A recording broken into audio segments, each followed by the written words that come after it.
silence is the best way to understand what you're going through and the problems or the pressures in your life that are causing the problems.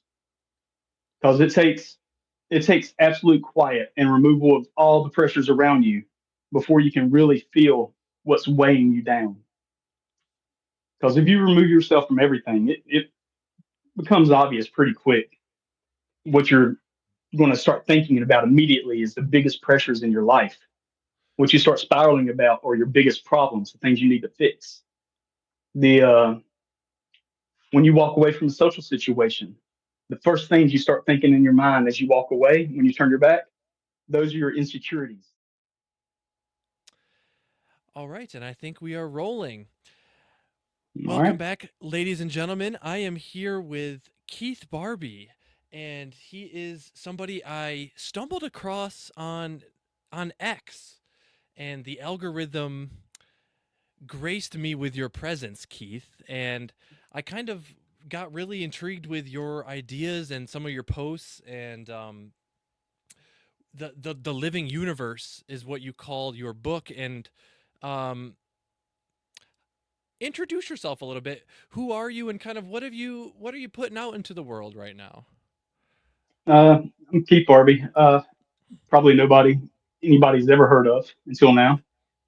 I started on X just to try to spread positivity and to try to see if my work has any real meaning to it.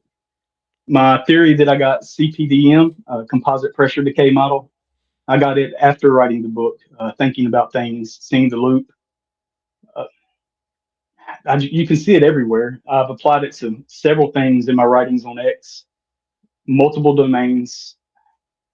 I'm not educated in the matter, so it's tough for me to get down to particulars.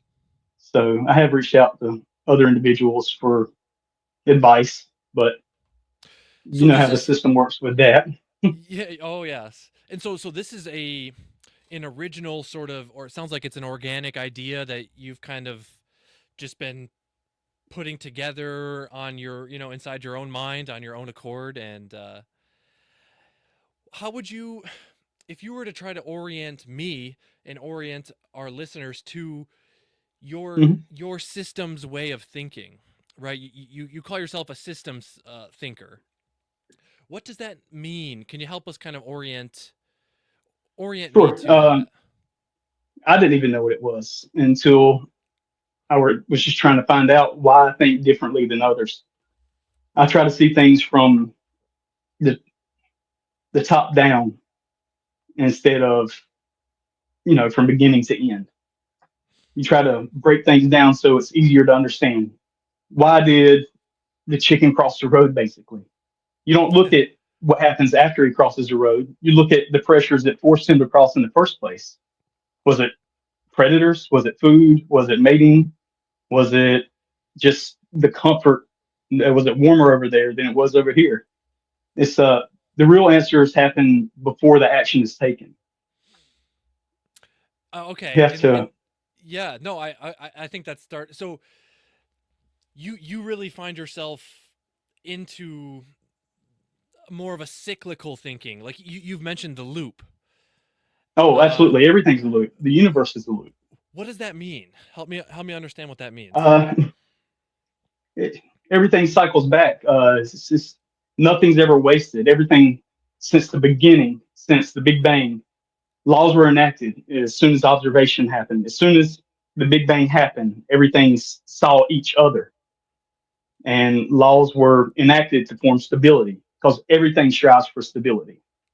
Everything. Hmm. That's what adaptation and evolution is just the constant pressure and direction you want to take to stabilize your environment for processing decay as slow as possible so you can live or so Yeah. that the system can maintain itself. And it happens from a cosmos level to a cellular level. And we don't even understand why it happens, but it happens.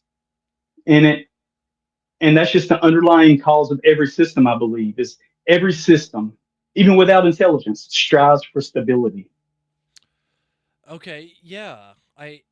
I can understand that. Well, my training is in mental health counseling, and Hmm. there is a branch of systems based theories and thinkers, especially in the realm of like family systems, and just like you said, all families try to maintain stability or homeostasis, right? Even at their own detriment at times. And sometimes throughout the counseling and therapy process, you help people and families in that system change for the better and help them actually accept that sometimes letting go of past patterns is in their best interest, and in fact sometimes their attempts at keeping stability is actually what causes problems and doesn't let things grow and cycle through sort of that natural loop that you're describing. And so I am I have some systems thinking background from that point of view, but like you said, Hmm. you're kind of taking this on a universal, on a macroscopic, and then also down to our cellular microscopic level too. um and so yeah, what is how did this kind of originate in you? When did you first start to put some of these ideas together, or did you have a certain moment in time or revelation or whatever you call it where this Like a started to gnosis. creep in? Yeah, yeah. Um, yeah, I mean, and that word itself, I didn't even know that word existed until I started interacting with some of the people on X and getting advice. Uh, but mine was probably along the third, fourth, or fifth proofread of my book. And I started putting things together. I was like, this just applies everywhere. This isn't just any kind of cosmic level thing. This is life. This is us. This is our society. These are our markets, our civilizations. This is it's everything. Like Rome. Rome just they just kept building pressure from 80,000 different places, and they couldn't vent it fast enough to stop their civilization from failing and collapsing in on itself. But collapse isn't always a permanent failure. Sometimes it's just reallocation of resources to a new start for something else, for the Mm, next civilization to come up in the same place. They use the tools, the roads, the connections that civilization had to their advantage the best they can and progress theirs and maybe learn lessons through history to not repeat. So right, right. And so in that way, there's a recursive element to it, but there's also, it's taking into account whatever's come before it, like you said, the yes, pressures and whatever the leftover material and resources from the past loop that comes to inform whatever new loop sort of emerges from that. Do I have that right? yeah, it's like it's basically like scars, and that's why I named it. I use scars as the Yes. wording because it's maladaptive and adaptive. You can have a scar that's maladaptive and lowers your capacity to contain the pressure. So, it, but you still learn, you still form that memory. You're like, this hurt last time. Next time I need to address it faster or avoid it completely or strengthen this part of my body or this area of my mind to deal with it. Or you can form adaptively and you did it before collapse happened. The pressure was pushed on you slow enough to where you were able to change before it reached the tipping point, your threshold. It's the same thing with organic creatures. That's why the ocean houses 80% more life than the land. It's much more forgiving. Mm. Uh, the water itself is it takes the pressure off the body with the buoyancy. Whales would die on land; they don't die in the water because it relieves the pressure of their own body. The temperature gradient is much more forgiving. You can live a mile away from a volcano underwater and you don't even know it's there. It's much more organic matter to get everywhere. Even at the bottom of the ocean where there's no light, there's tons of dead organic matter to feed off of. Mm. And it's a lot easier to adapt to the pressure before it reaches the threshold point and causes collapse. Right. Okay. And you've used that word collapse a few Yes, times, and what that was one of the original things that hooked me a little bit into your thinking was like you sort of reframe collapse as almost this reset point or a renewal, a stage of renewal, not necessarily the end, right? And this gets back to you're thinking more in the cyclical fashion instead of point A to point B and then it's over. And you've even mentioned, I think, like sleeping is a certain yes, collapse that we do every day to bring it's the about only a collapse new that day. heals. Right. Okay. It's the only collapse that heals. That's That interesting. I believe so. So far, that what I found. Right. Okay. So in most other collapses, that's signaling the almost the start of a new loop. Is that fair to say? The collapse happens either when you adapt and improve, or you fail to adapt and the tipping point's reached and it forms a maladaptive scar.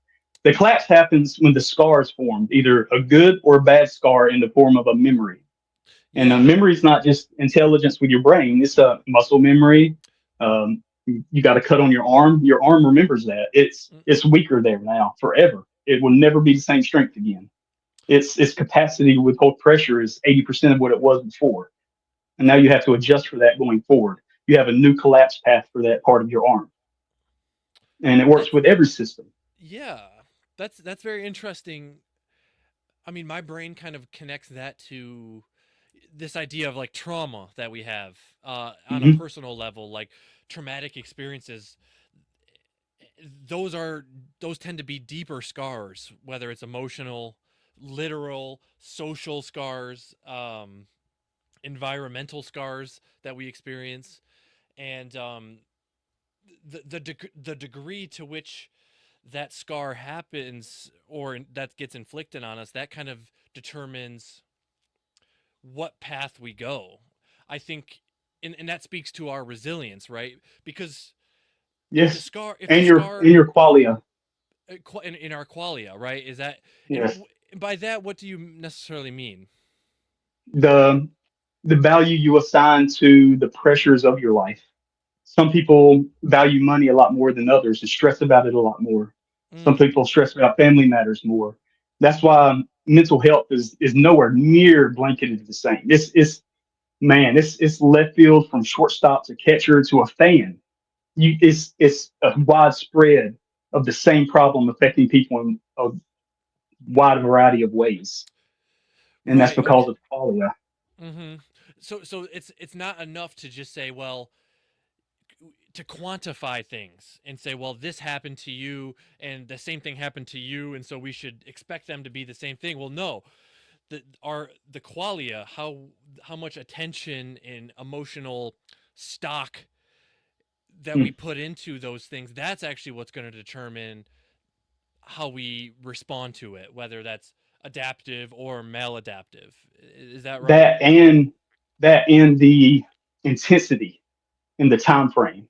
Yes. You can't you can't force a liter of water into a cup instantly, but over a course of a month you can because it'll evaporate. It'll vent.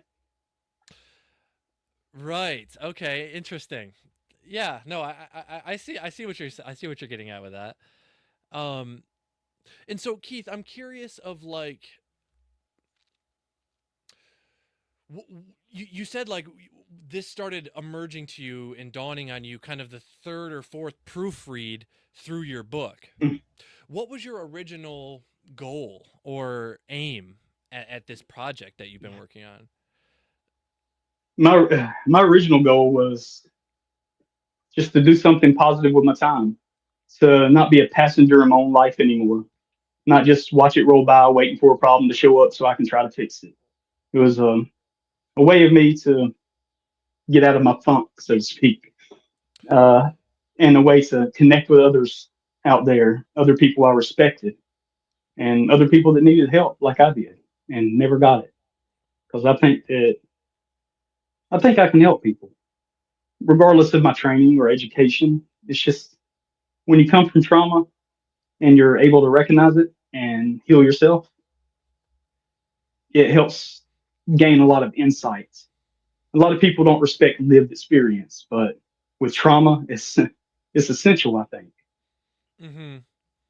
Oh yeah, and I think as a mental health counselor, I mean that was a lesson that you're forced to learn that lesson when you work with people, and you see how their early experiences, they call it the formative years for a reason, Mm, because all of those pressures and scars and memories, they all sort of blend into a unique concoction that becomes our our way of living. And I think working through trauma is is being able to move through that. And it's so interesting that you said, like, this has helped you kind of get out of your funk, and at the same time you're helping other people too, and you sort of have that. It's it's still changing me now. Yeah. I'm still I still struggle to be positive and not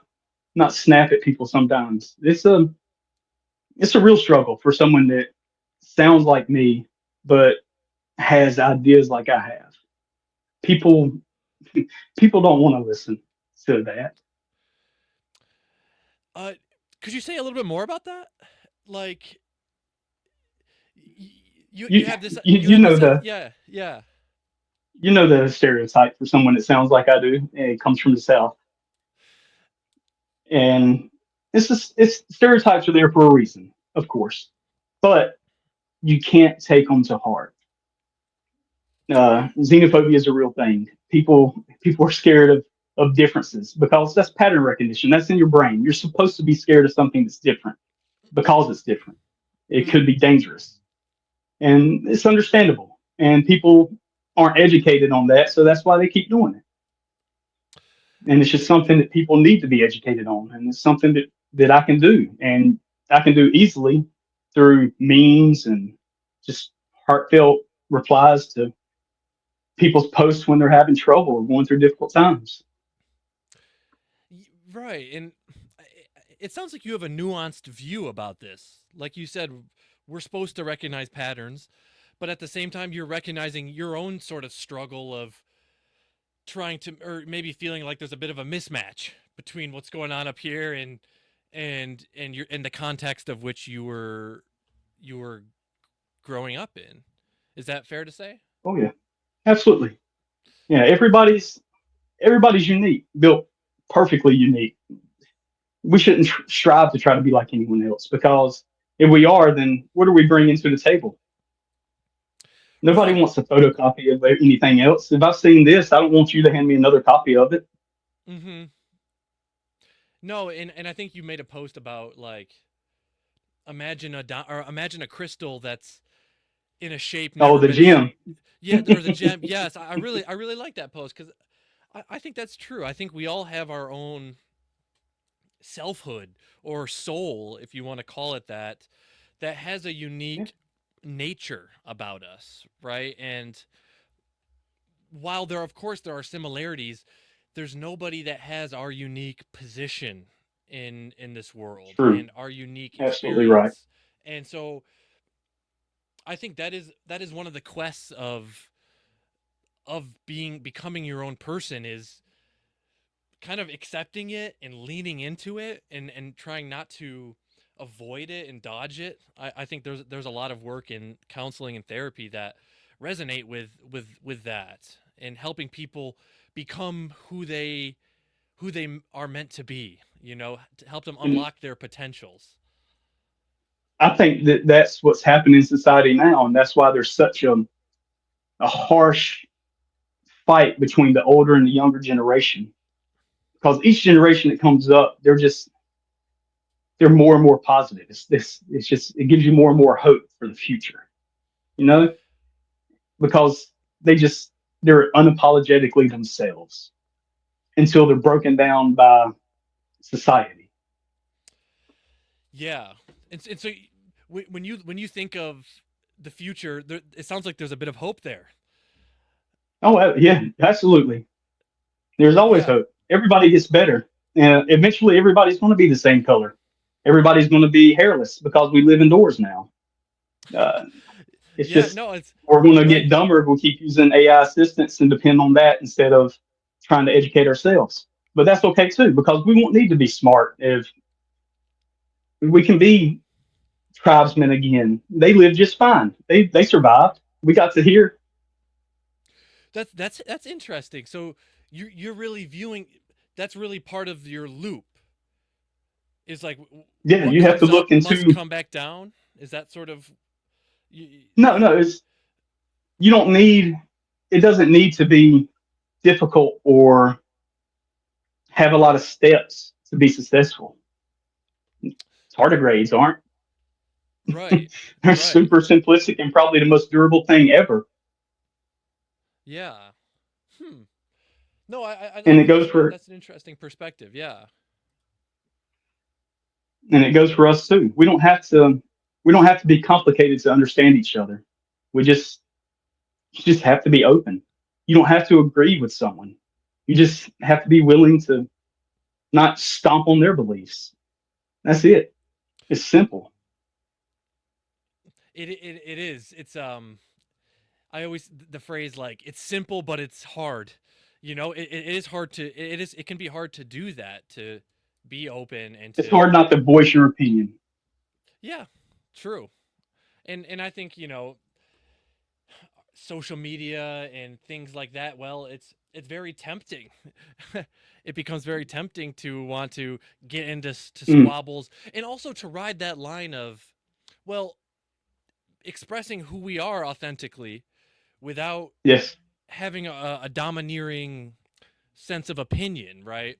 I think there's a bit of a tension that we all are trying to navigate in this modern space, I would say.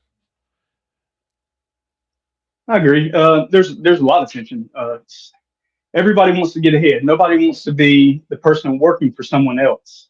Everybody wants to be the boss, but it's just that's just not possible.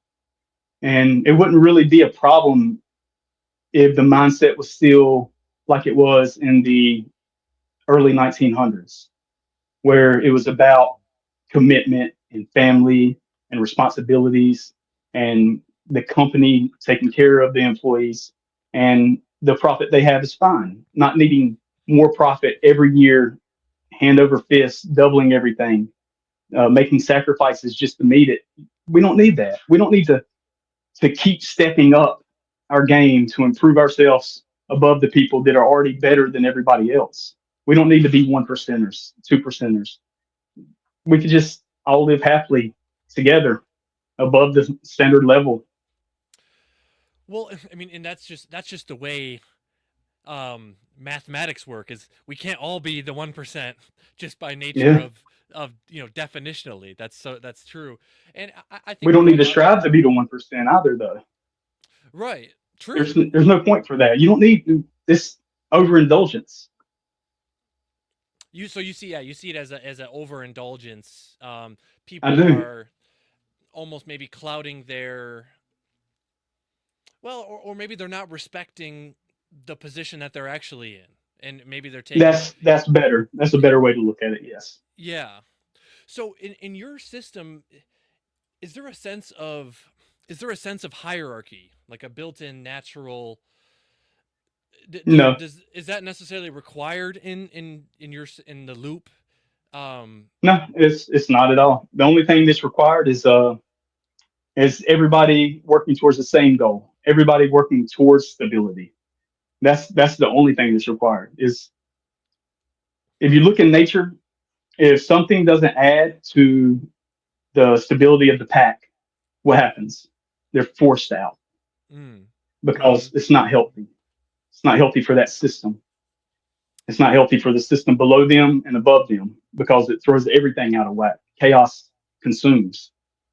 Mm-hmm. So So just like with humans, with us, same thing happens. right. No, it's true, and I guess at least from from the time I've been on this earth, it seems like we've been leaning in a more chaotic direction as opposed to a more orderly direction. Would you agree, or do you have a different take on that?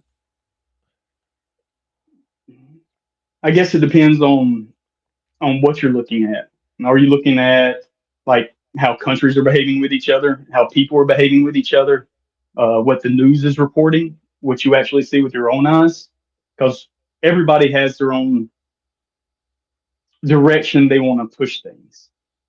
So you have to be careful what you consume That's because true. what you consume becomes part of your identity. The daily rituals, the thoughts you have, the actions you take, that's you every single day. Your identity is fluid. It's not something stamped in stone. It's an idea in your head that you progress towards every single day.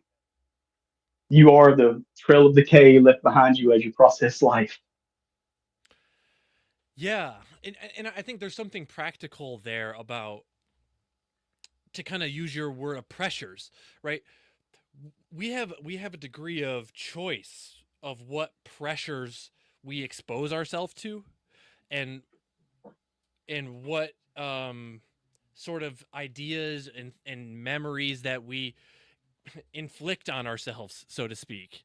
And I think that having that awareness of like, well, yeah, like the choices that we do and the people that we associate with, and yeah, the things that we participate in, those are all letting in certain pressures, and those pressures will eventually form those memories and those scars in those different ways, and that combination is what gives us an identity. Is that do I Yes, have that right? yeah, absolutely. Our traumas as well. They're all everything's a part of us. Everything we do, like when you when you start holding the door open for people, you stop when people stop saying thank you or don't show gratitude.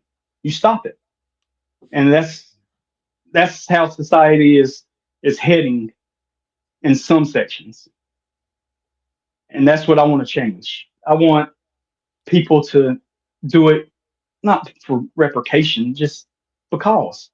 Why not? How much did that cost you? Hmm. And even if they didn't show gratitude, if you didn't show disdain because they didn't show gratitude and you were still positive after, maybe if they didn't say anything, saying, I hope you have a great day. Even if they don't respond, they might think about it later and smile. Yeah. You never know. Right. If only 1 in 10 people smile, that's still good. Mm-hmm. No, I think I see what you're saying there. You never know what kind of seeds you're planting, right? And sometimes Yeah, it echoes out. and sometimes we should do things. I think this kind of gets back to what you said earlier of like not always reacting to what people are doing to us, but doing things for their own sake, right? Because I do believe in that there are good acts, virtuous acts, if you will, that they're virtuous because of what they are, not because of what people would respond to, or because what you might get out of it, right? Yes, And I think absolutely. that's a better way to live life. It's more about like It what type of is. person do you want to be on an internal level, not what do I need to do to get these certain outcomes that I want.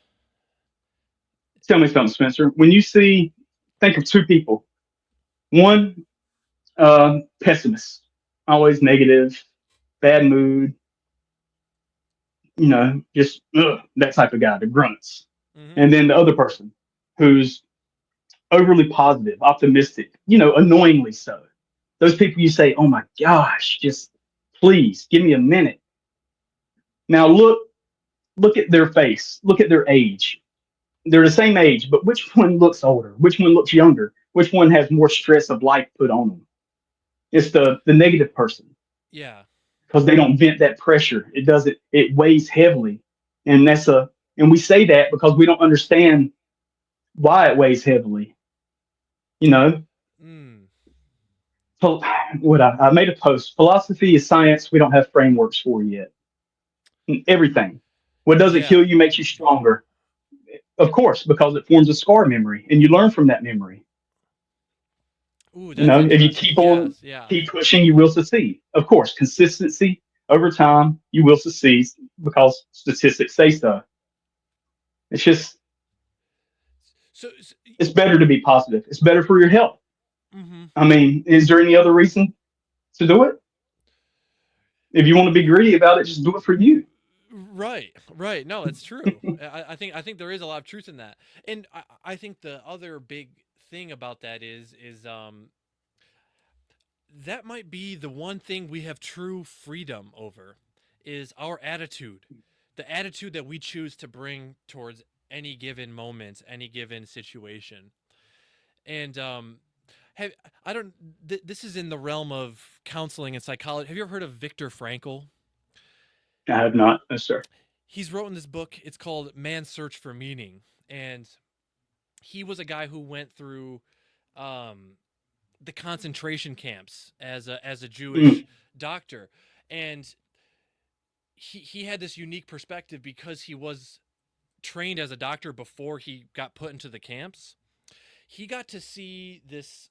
He got to see how the prisoners showed up, even in this drastic, dire situation of all the poor conditions of the concentration camps.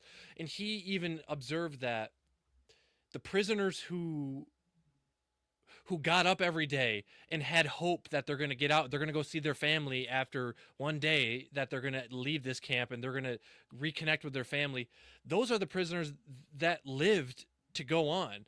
But the prisoners who gave up and they stopped going to work, whatever job that they were assigned, and they started to just lay in bed and smoke cigarettes, they were the ones that quickly decayed and collapsed out. See the And same thing in relationships and people and yes, animals.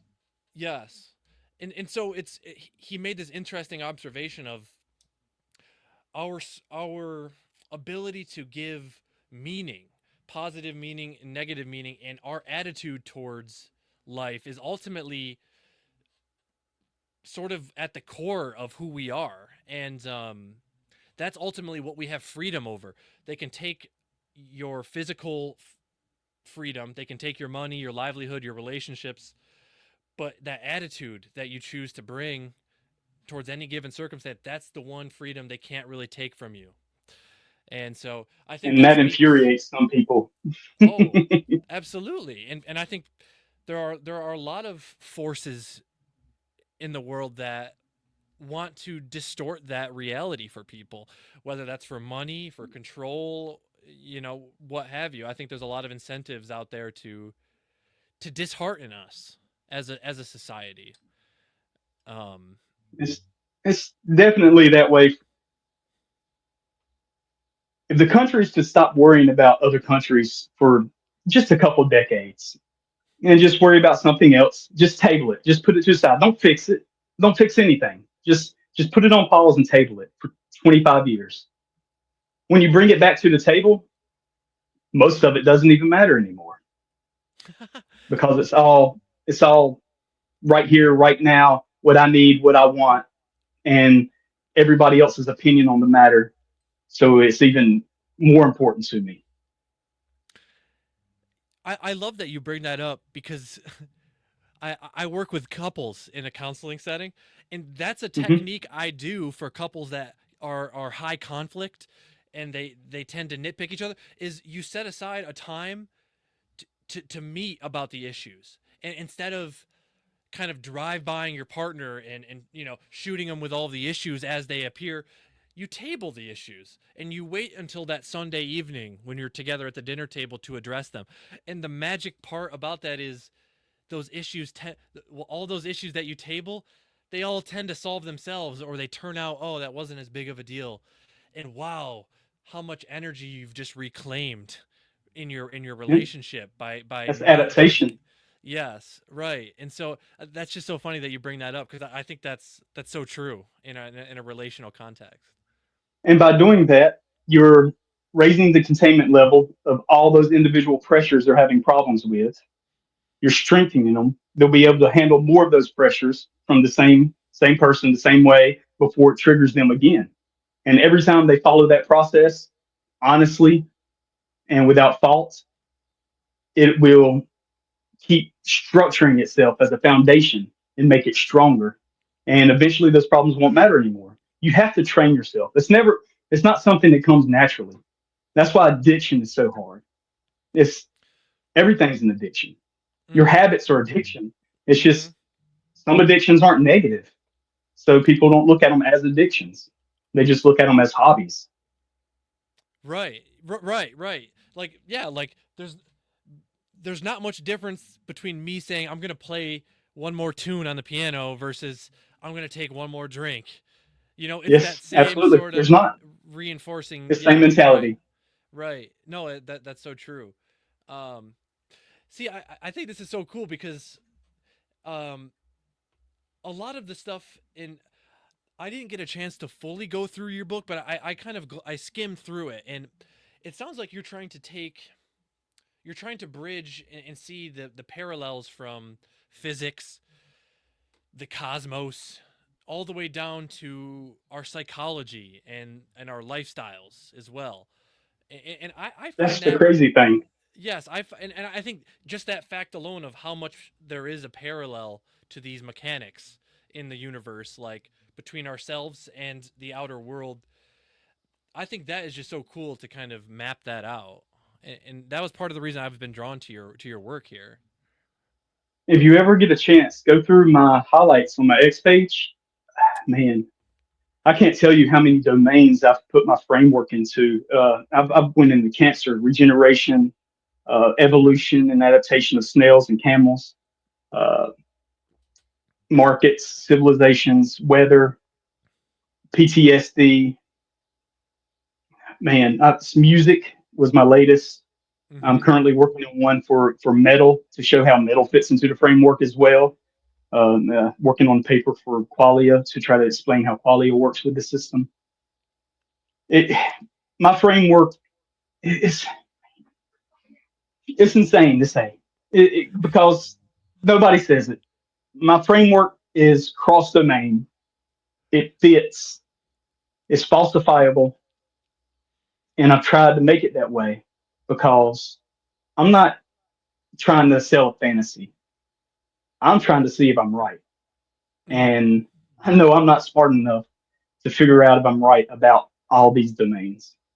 The closest domain that I have experience with is the trauma domain because I've experienced trauma through the military, through my personal life, growing up, and through like now, like my family. I have the only family I have left now is my stepdad's brother, and that's it. Everybody else is passed Wow. or gone. Yeah, but it's okay because I feel those pressures that we're missing with friends that are equal or greater than family. Mm. They're hard to find, but they're there. You can find them if you really want to. And I've got some great ones. I've met some online that you would never even expect playing video games. Mm-hmm. Met a guy named Steven. He's he's been a major inspiration in my life. He doesn't even know. He's I've never heard him curse. He's ex-military, injured as well. He was in the Marines. His attitude is just man. Best way to describe it is zen. He Mm-hmm. is so zen, such a nice guy. And when we're not playing, I'm like, how does he not get mad when these people just keep killing us over and over on this game? He just laughs and goes on with it while I'm sitting Yeah. over here freaking out. And I think about that and I'm like, I want to be like that. I respect that. And he doesn't know this, but it changed me.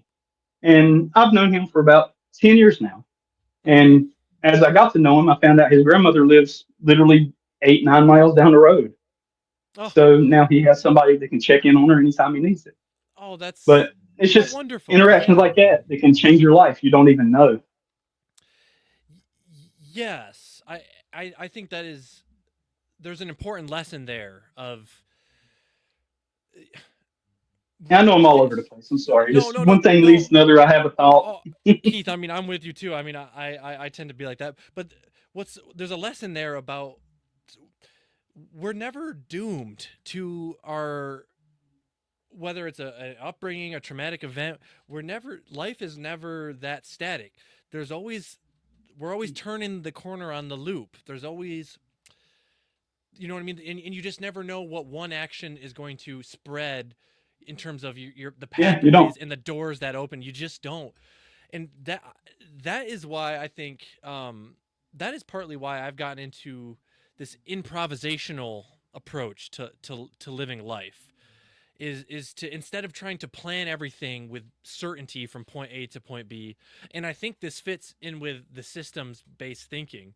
It's more about like taking a step like through the fog, and then as you step forward in the fog, more of the ground reveals itself, and then you take another Yeah, step, and then more and more of the fog dissipates as you go through it.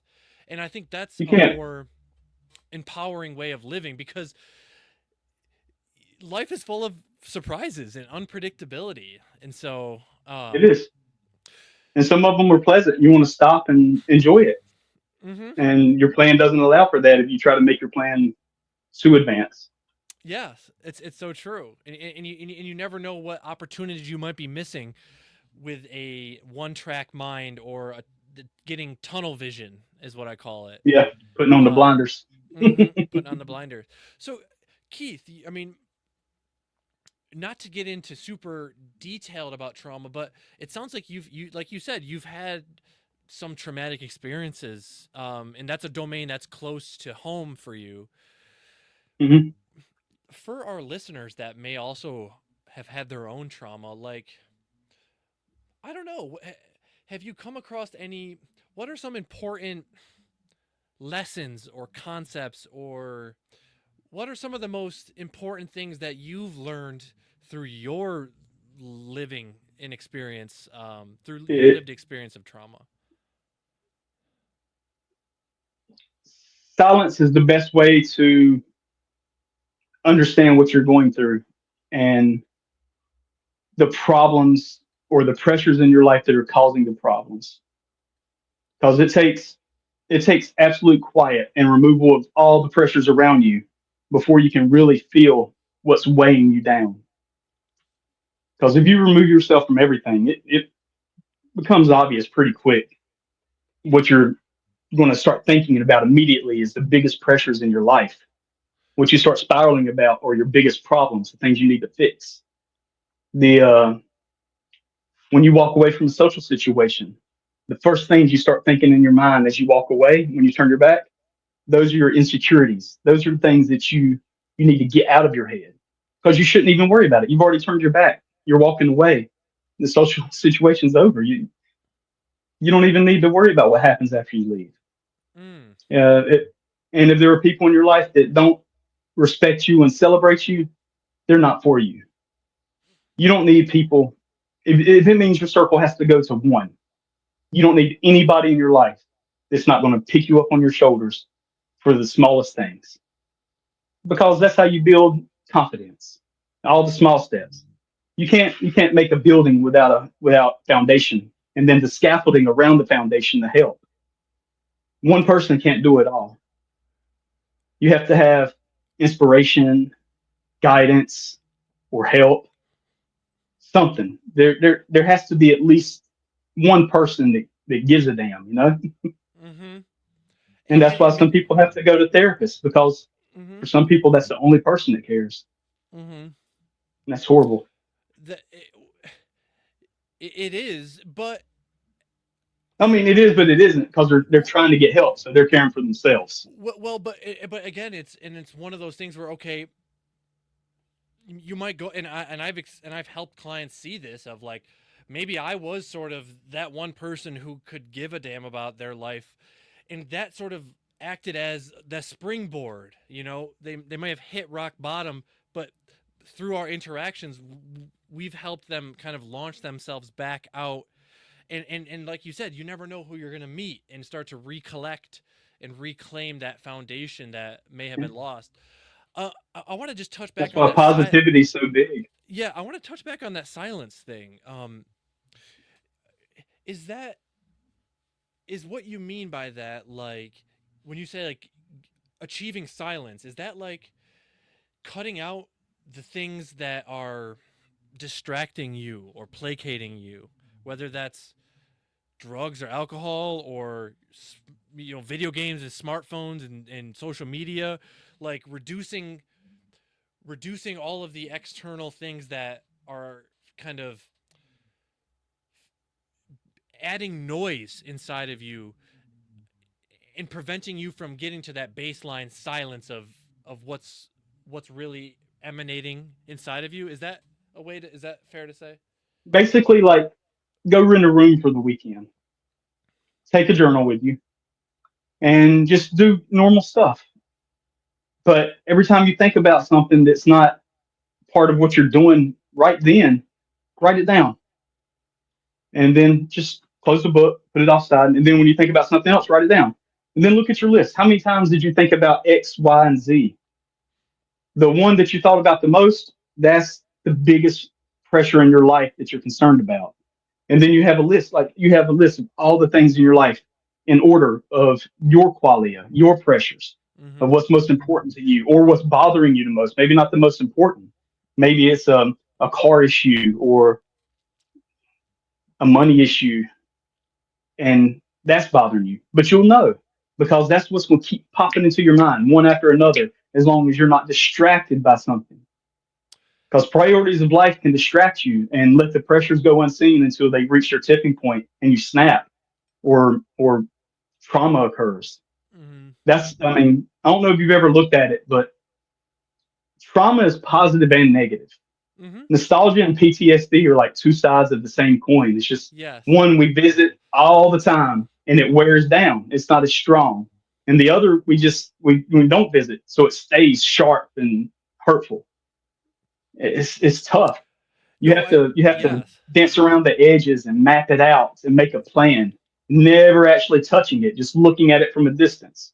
Because the minute you touch it, it re-triggers and forms another scar. You can't ever let the pressure of that trauma reach the tipping point again. Because every time you do, it lowers the capacity for that trigger again. Right. I see. And so no, and I have really considered the two sides of the trauma coin, if you will. Like, and in fact, the most common outcome of a traumatic experience is actually growth. It's not necessarily PTSD or super distress, distress where you collapse. There's actually a good amount of time where we do bounce You back and adapt. we adapt. Yes, that's the word I was looking Yep. for. Yes, and so yeah, I think that's the nuance that And that people need to kind of hold on to. Trauma is not something to always be avoided necessarily. you know, and you can adapt to it if it's applied in a manner that's adaptable. Mm-hmm. Like for military people, it's really not. It's really traumatic because it's it's nothing, nothing, nothing. Then it's everything. It's that Yeah. explosion that changed your life. Your friend that got injured and it changed your life. And there's nothing you can't adapt to that. That's just something that happens, and that's the ones that you have to. Those are the ones you can't visit again. You have to map it, then plan a path, and then work on it very very slowly because Mm-hmm. it's that kind of traumas. It's dangerous. Not just for the patient or the client. It's dangerous for the people that's trying to help them as well because Mm-hmm. they don't have control. Your body takes over and forces stability with the resources on hand at that moment. So Yeah. No, no, I think that's an excellent point. Um, Keith, have you ever thought about becoming a therapist yourself? You've got quite the mind for it. I not at the point where I could even do that in my life, honestly. No, What I'm doing now, that's never maybe crossed your I'm mind. working up to it. Well, no, I'd love to help people because I think that with everything that I'm doing, I'm trying to provide a blueprint that we can follow in science, life, so we don't have to have a intercontinental highway system that goes everywhere with dead ends and ramps and exits. I'm just trying to provide one that has one lane and shows that pressure forces change. That pressure forces collapse and it's maladaptive, adaptive, or total failure. And so far from what I've shown that It does in every system that I touch, every domain that I cross. Pressure forces collapse, and that drives the system through the entire loop. And that's pretty much the only thing I want to get out there. And if I can help people with PTSD or any kind of problems in the meantime, I'd be more than happy to.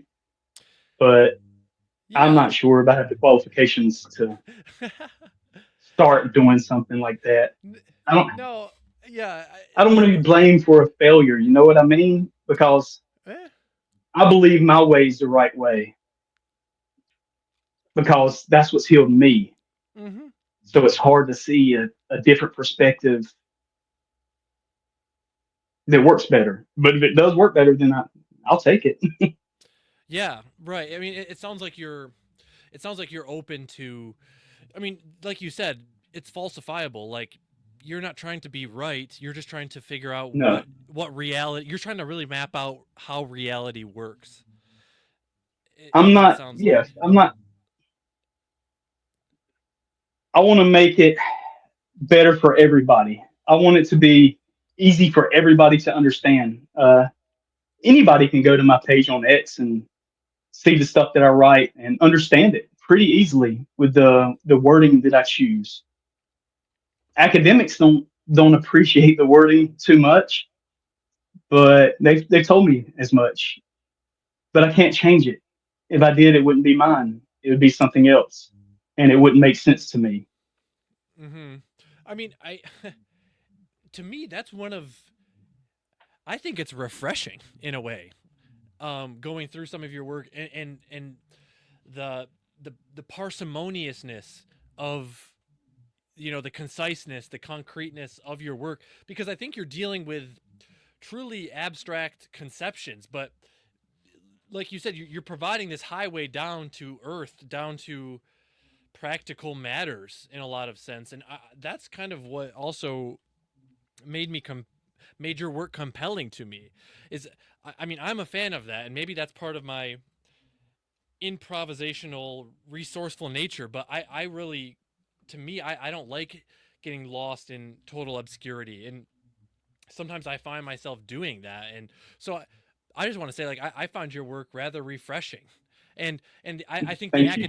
the academics probably, in a way, they probably feel a little bit threatened by works that are more concise because there's a certain image that a lot of them are trying to uphold about complexity, and you know what I mean, and they've I, invested so much in a certain path, and that sort of thing. um I will say this: I've received overwhelmingly positive support from almost every academic that I've come into contact with.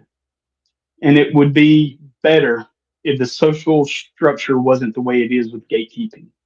If they didn't have to worry about every single thing that they said and everything that they put a little check mark next to that they liked, they have to worry so much about how they're viewed, about their opinions, that they're not able to do things that they want to do. I've yeah, only had one negative interaction actually at all out of a few hundred. hey, that must be, that feedback is telling you something. And in, in the context of academia and gatekeeping, Mm-hmm. where does that fit into your model of, like, maybe there's I've something got a about, paper on that as well. is there good pressure and undue pressure, like needless pressure, like is there, do you have a way to think about Gatekeeping categorizing? forms stagnation. It Mm-hmm. it compartmentalizes too much. It doesn't allow freedom of information. So all those little systems just slowly starve themselves to death until a great mind, a Michael Levin, comes into the field with a brain that's just unique and unlike anything else. And it shouldn't take a mind like that to change a field, but it does because they're so scared to look at anyone else's work and try to get ideas from it because they don't want to give credit, Mhm. or they don't want to be the guy that was wrong about this, or the woman that was wrong about this, because then that's how they're labeled forever. But for me, it doesn't matter because I don't have that kind of reputation to keep. So I can write all these papers. I can say I have a unifying theory, a unifying framework that has a mathematical formula that you can go look at right now with falsifiability written into it. Mhm. I can say that, and I can be wrong, and it's okay because that's not my whole entire career. I don't have to Right. worry about that. And there's a great degree of freedom about that. It And is, and it I allows me to see things that others can't. yeah. And yeah, I absolutely agree. And and I think that's one of those tensions that society has is, you know, gatekeeping is what, the claim is that gatekeeping helps uphold certain standards, right? Hmm. And but the other side of that is, well, if you don't, if the gates are too tight, well, you're going to you're going to decay Slow progress. faster and stagnate, Yeah. and not breathe new life into it. And so I think there is a certain Pressure builds balance. adaptation. Yes, yes, You have to allow some to get through. you do, right? And that's like a form of venting it out, or venting it in, breather, like how we breathe in and breathe out, right? Hmm. Yeah. Get that healthy oxygen into your system Mm-hmm. Mm-hmm. because they don't have to agree with everything that comes through the gates. They just have to look at it and give a reason. And it's not hard to give a reason. It's just it's hard for people to accept the reason that's given because some people work their whole life on something. They don't they don't just see it after 3 years of writing a book and suddenly notice it everywhere. But I do because that's the way that my unique pressures in my entire life has driven me. From a young age, they drove me to be a pattern recognizer because of tendencies of others in my life. So Mm-hmm. you have to see the patterns. You have to keep safe. And then later on, I joined the military and it forced me to start seeing more patterns Oh and to yeah. stay safe. And then, as we've discussed before, it's mainly just me and some really close friends now. So now I have, my whole life I've had to just watch out for patterns, just for my safety. And I think that's what's given me the ability to see the pattern, the loop that I describe in my framework. And I think that's what's given me uniquely. There's a few other people that mirror my framework in their work, not completely, but pieces of it. Uh, Uh, yeah, I was gonna ask, like, who are, do you have any influences that you've yeah, kind of Michael Levin, Joshua yes. Bach. Uh,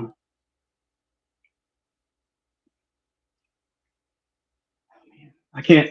Some of the people I've spoken to, I can't repeat anything they've told me or their names for contractual reasons. They've asked me not to, but Oh sure, there's not that's many. It's totally only fair. one or two of those. Yeah, Yeah.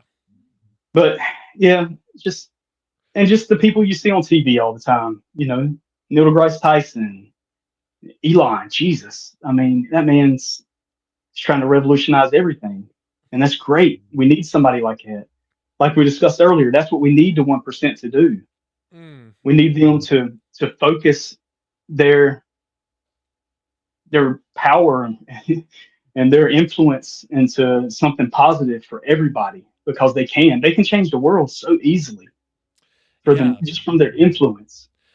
Well, Look at how just one comment on somebody's post can change their life. oh yeah. He can retweet somebody, and boom, there's a career. He Yeah, just made a whole career that's out what of it. John Cena's doing now. Oh, is John I Cena's trying to follow 1,000 people a day to he says that when you see a celebrity follow you, you feel you feel something. You feel an urge to to try harder, Mm-hmm. to keep going, to be better. And it's Yeah. true because when I saw him follow me, that's what I felt. Oh, you got John Cena Yeah, yeah, I was one of following the you. lucky ones. Oh, interesting. So that's like a motivating pressure that Oh, he exerted on absolutely. you, right? Yeah. Every every follow I get, it doesn't even have to be John Cena. It could be Yes. like these third shift follows I get. I bet 70% of the people that follow me are not even from America Mm-hmm. because most of my tweets are on third shift hours. That's so true. Yeah, that's a good point. Yeah, you're sort of you're speaking in a way to the other side of the world too. You're kind of going Yeah, off the offbeat there. Wh- I love it though because I get to see point of views from another yeah. side of the world that you don't even see here. People, I don't know, people just speak so much more beautifully. They have a way with words that the people here don't. It's like in America, we just want to get our point across. We want to say facts or opinions, just bow, bow, bow, bow, bow. Yes. And the people overseas want to be more artistic with everything, more philosophical. And for me, I think it helps connect better that way. Mm-hmm. I think it's easier to share information through, a meme that connects to someone's heart or Yeah. emotions. Yes. No, I mean I think that's yes. If we think about the transcendental, like the good, the true, and the beautiful, I think America we're obsessed with figuring out what is true, and then what is good, and we oftentimes leave out the beauty, what is beautiful. Mm, How can I deliver yeah. this in a beautiful way, right? And I think that's oftentimes the missing link to actually help persuade and convince and actually influence people in a positive way. Um, Keith, I want to jump a little bit back to what is your take on this is something that's always interested to me is morality, right? Like Hmm. moral compass, like the one percenters, right? They have all this power and influence, and they can choose to influence. They can choose to like poison our crops in our water systems, or they can choose to try and revolutionize outdated technology and lift the boat for everybody. What is your sense about like where does morality or like what is good versus what is bad on a like on a moral Mm. dimension? Does that play into any of your thinking at all on this? Oh yeah, absolutely, absolutely. The more you disconnect from society, the more you're different from everybody else. And as you can see this through all the happenings in Hollywood and the government, the more you're disconnected, the less moral you are. The less you interact with society as a whole and people, the less you see the repercussions. So the more disconnected you get over time. It just compounds. Like we said, it becomes more and more your identity. Mm, And the more time you spend like that, it's just sooner or later you're a narcissist that only thinks of yourself and self-interest, and that's the way that you handle everything. But it's that's a slope that they take. It's not just something that happens. It's just that's the direction they started and kept going, and that's where they ended up. And not all of them are like that. Some are pretty moral. I mean, I keep bringing up Elon Musk, but yeah. Do you for the agree one with him? percenters, he's Mm-hmm. not with a lot of stuff he says because he's pretty open about his opinions and ideas, and Yes. some of them are pretty dangerous and controversial. But his ideas for humanity, absolutely, we need to evolve. We need to be a multi-planet civilization because you never know what can happen. Um, what if Yosemite goes off, and a new Yosemite goes off somewhere else at the same time because of that, Mm-hmm. and that wipes out most of us. An asteroid comes in from behind the sun that we couldn't target.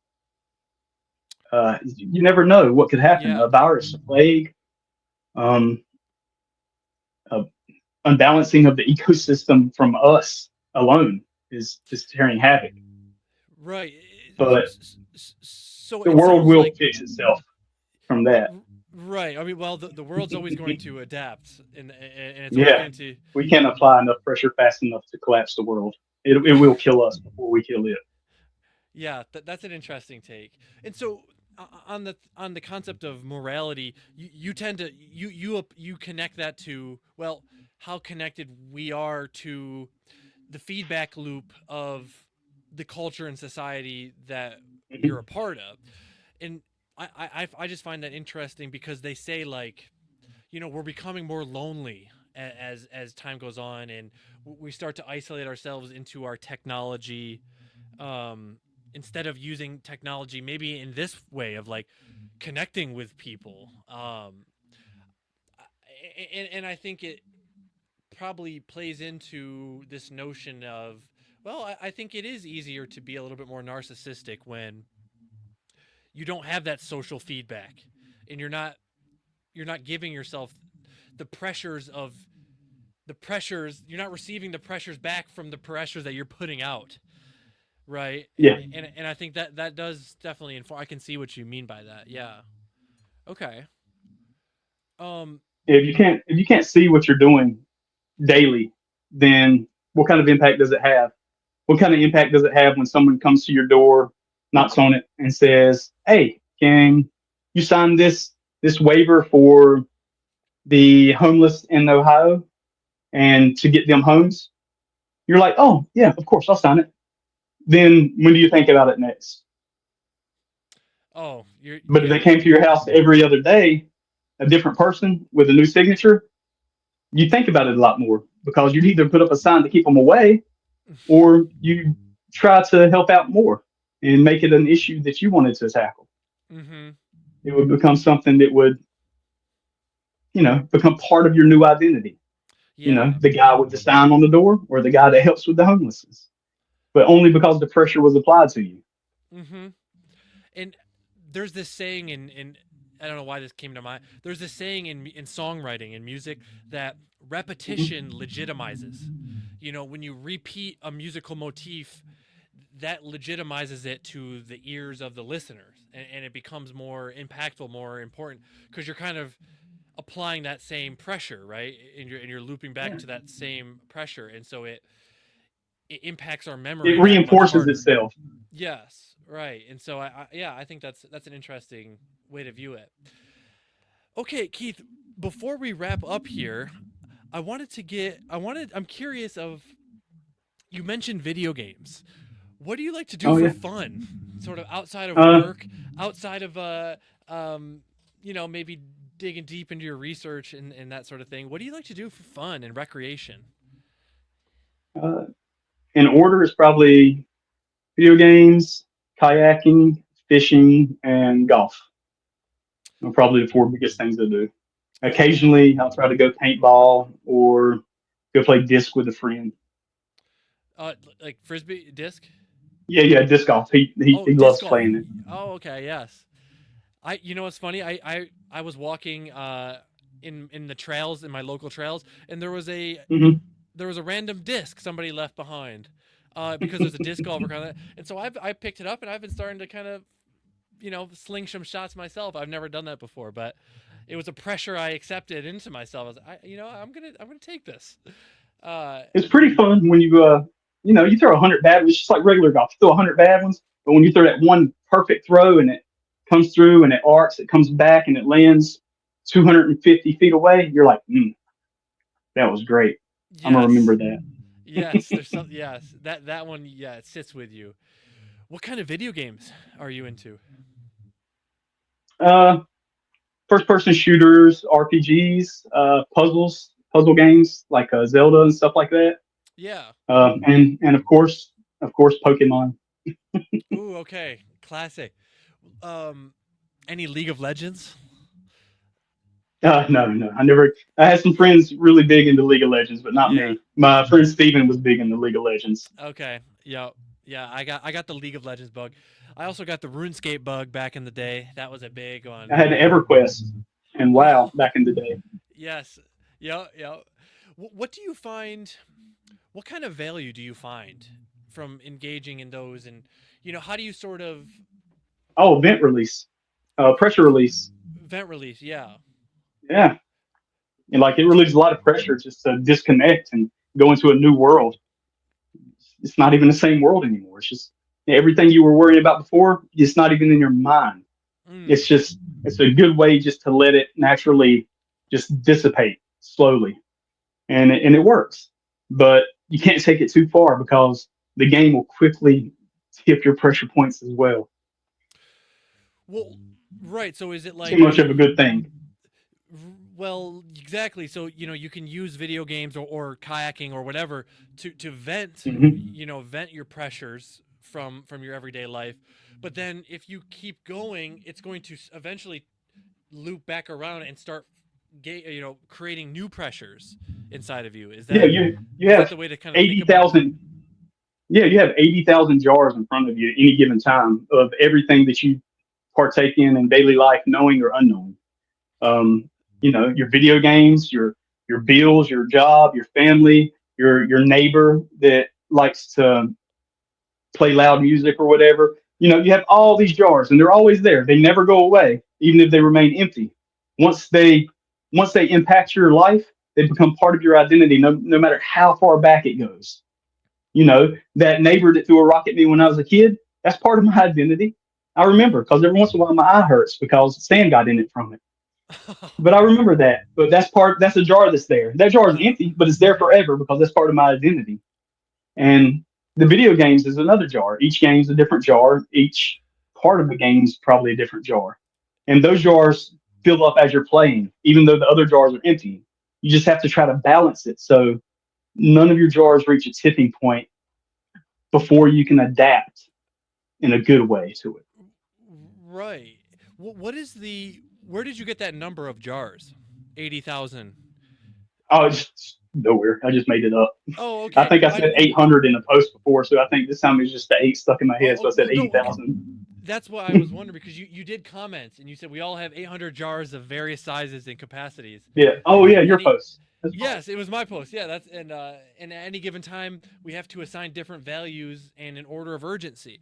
And that's another way of probably Hmm. saying, well, we have to improvise with what we're given Yeah. and and we get to choose kind of the priority and where we place our attention in order to navigate those. Yeah, because it's all based on your quality. Like how important is not dying in a video game to you? To me, is Mhm. very important because I want to be number one on the scoreboard. For my buddy Steven, he gives he's only playing the game because I'm playing it. He doesn't even want to play the game, so he doesn't care. It's all about your value, the value you assign to it. Yes. Yeah, there's a phrase I say in counseling, your intention creates the tension that you feel. Yes. So if you intend on being number 1, well, there's going to be a lot of tension towards your performance. If you have a big intention of, well, oh, there's a cute girl, and you really want to talk to her and get her number, well, that's a pretty big intention, and then it's gonna create a lot of internal tension inside of you as you go and approach her. Whereas if you were to instead say, well, that's a cool girl. I want to get to know her in a more curious mindset. Hmm. That's going to decrease the tension and it's going to actually allow you to be a little bit more smooth and fluid with your interactions. Um, That would that would go to show why you're always more attracted to women when you're taken because, like you said, you're not trying. It's just natural. It's smooth. right. You're just going. There's no pressure. Yes, and that's one of those existential conundrums. Yeah, that's true. That is true. Okay, Keith, is there is there anything else that you kind of want to maybe that we haven't Um, covered, or any sort of things you want to leave the listeners with for today? This has been a cool just conversation. you know, make your echo worth the bounce. Spread positivity. It comes back. It really does. It may take time, but it'll come back. It's come back in my life. It's worked out for me. I mean, I just had my first interview ever, and only 3 months after I started my ex. Yeah, and hey, I hope this is maybe the start of some more engagements with you, Keith, because you've been an awesome guest, and I really appreciate I appreciate you I'd love to coming come on. back sometime if you'd have me. Oh yes, this is what I say to all my guests: is a part two is definitely in store, and this is Great. only we probably only scratched the surface. And so, Keith, I will leave your X and your website Okay. in the description underneath this video. And so I encourage you guys, give Keith a follow. He's got awesome takes on X. He's got a really unique system, and I think there's a lot of value that you could derive off of it. So Yeah, please look at it and test it. Let me know where I can improve it or where you agree with it. absolutely. All right, Keith, I think we will end it there. Thank you, and I will see you guys all in the next video. Thank you, Spencer.